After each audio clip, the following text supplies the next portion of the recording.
Sarki Allah ka ba mu sa'ar mata, ni dan ku zan kiɗa da yar gangata mata.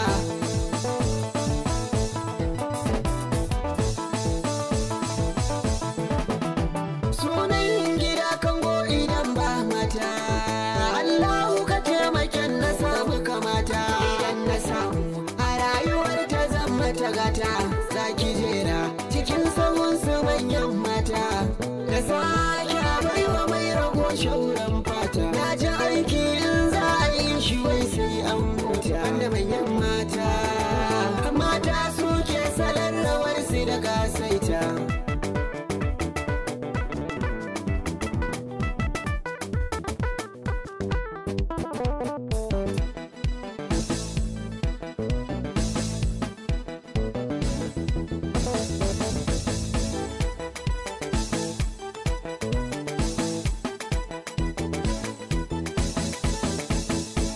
A biyo layi a cike tsari a ji labarin gaba, a cikin mata da akwai layin da yake tsarin gaba. Wani labari ne zan furta amma sai nan gaba, wani labari ne zan furta amma sai nan gaba.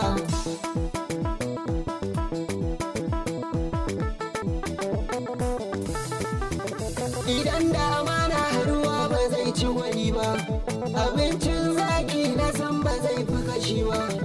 Idan rana ta fito ba a ki gani ba, wai ina mata na kira ku ne ba ku zo ba. Don gidan ba ku aiki dan ba zai yi salo ba.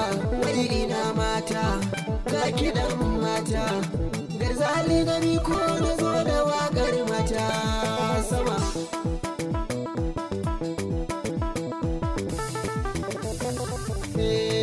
Na ji daɗi ban gari a cikin duk labari, karki ce mini mai zari. Wadon amana a zuciya na rigar zaliban giyana. Abin dai kamar wuya a ganka a ganni, da ma ka bar ni don kana jiran tsammani. Da haske da duhu cikin suwa aka nuni, to ashe dai ashe akwai abin mamaki. A yaƙi soja kawai nake mamaki, ai a cikin daji saraki sai dai zaki.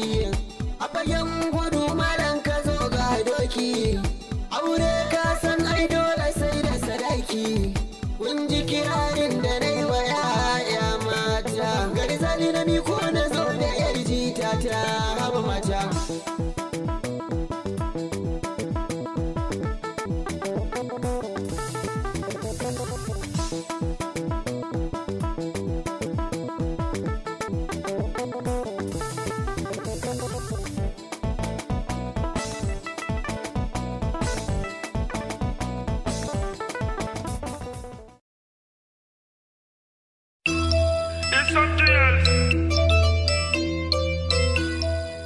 Is the Dasky.